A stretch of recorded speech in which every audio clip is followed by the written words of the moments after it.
राम राम दोस्तों, मैं आपकी प्यारी दुलारी चुगल किशोरी। कैसे हैं आप लोग और कैसी रही आप लोगों की होली। अब सीरियल की दुनिया में अभी तक होली का आगाज़ नहीं हुआ है, लेकिन जल्द ही हो जाएगा। और आज के एपिसोड में माया ने वो कांड कर दिया है जिसके लिए उसने एक दिन की मोहलत मांगी थी। तो वहीं ये रिश्ता क्या कहलाता है में अक्षरा पर बड़ा लांछन लगने वाला है। तो वहीं कुंडली भाग्य में करण और प्रीता की जान अंजलि के हाथों में अटकी हुई है, क्योंकि दोनों को बच्चा जो उसके पास है।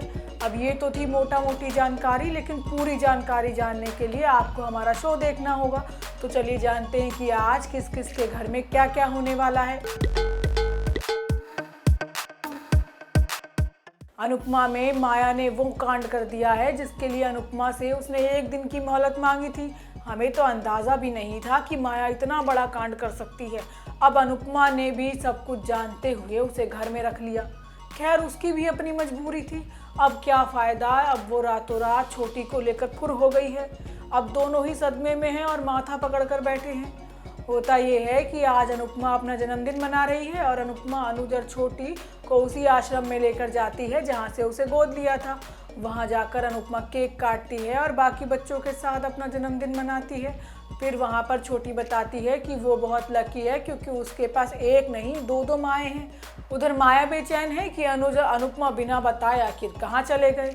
तभी अंकुश आकर माया को बातों में फंसाने की कोशिश करता है, क्योंकि बरखा उसके सामान की तलाशी ले रही है। लेकिन माया समझ जाती है और अंकुश से कहती है कि ये तरीका बहुत पुराना हो चुका है। उधर अनुज, अनुपमा और छोटे मिलकर खूब मस्ती कर रहे हैं। अनुपमा बीच पर समंदर किनारे तीनों का रेत पर नाम भी लिख देती है। उधर बा को अंदाज़ा लग चुका है कि माया एक दिन और रुककर अनुज और अनुपमा को फंसाने की कोशिश करेगी। बीच पर अनुज अनुपमा से कहता है कि तुम्हारे बिना मैं 26 साल रह लिया, लेकिन छोटी के बिना 26 घंटे भी नहीं रह सकता। मुझे मेरी बेटी से बहुत ज़्यादा प्यार है। अब दोनों के मन में ही कहीं ना कहीं छोटी से दूर होने का डर सता रहा है। आने वाले एपिसोड में माया चुपचाप बिना किसी को बताए रातों रात छोटी को लेकर फरार हो जाएगी।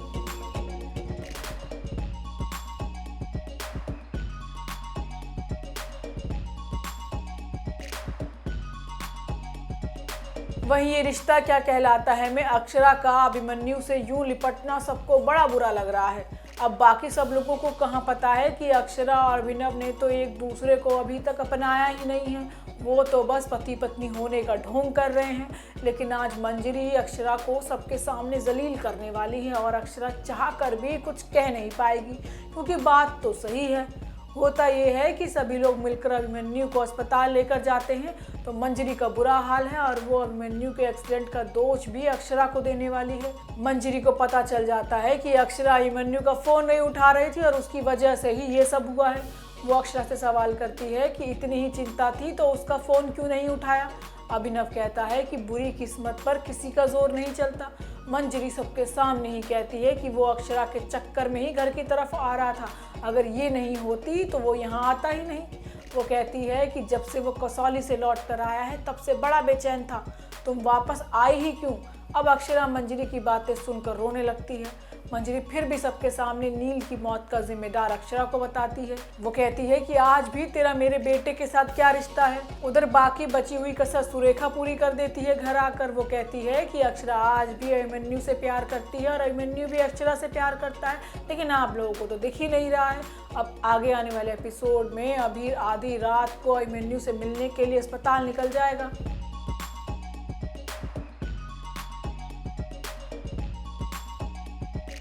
वहीं कुंडली भाग्य में प्रीता बेहोश है, तो करण अकेले ही अपने बेटे को अंजलि से बचाने के लिए निकल पड़ा है।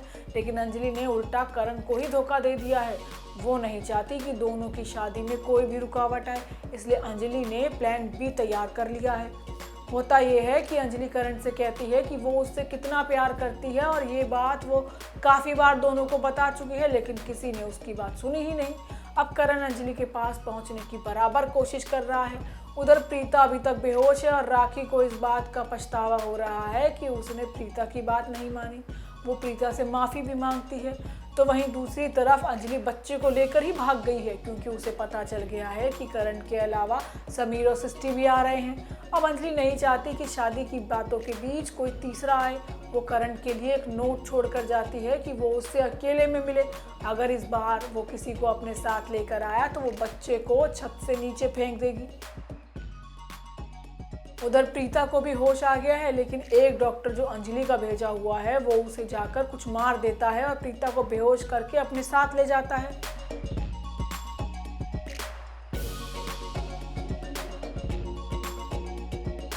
वहीं गुम किसी के प्यार में विराट ने नशे में सारी हदें पार कर दी हैं।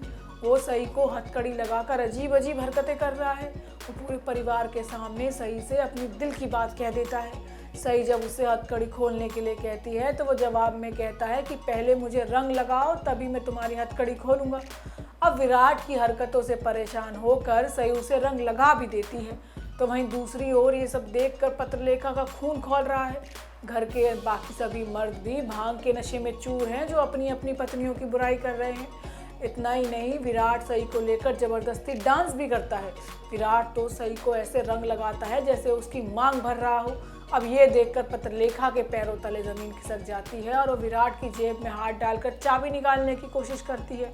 तो विराट कहता है कि गैर मर्द को हाथ लगाते हुए तुम्हें शर्म नहीं आती। विराट सई का हाथ पकड़कर उसे चौहान निवास में ले जाता है। तो वहीं सई के पैरों पर लगे रंग चौहान निवास में छप जाते हैं, जिस पर सोनाली काकू कहती है कि ये तो विराट ने सई का गृह प्रवेश करा दिया, अब बाकी कसर वो किचन में चाय बनाकर कर लेगी। तो दोस्तों, ये तो थी आज के सीरियल की जानकारी। आपको हमारा एपिसोड कैसा लगा हमें लाइक कमेंट करके ज़रूर बताएं। और अगर आपने हमारे चैनल को सब्सक्राइब नहीं किया है तो आज ही कर लें, नहीं तो आप ये नई नई वीडियो नहीं देख पाएंगे। तो चलिए हम आपसे फिर मिलेंगे नई वीडियो के साथ। राम राम।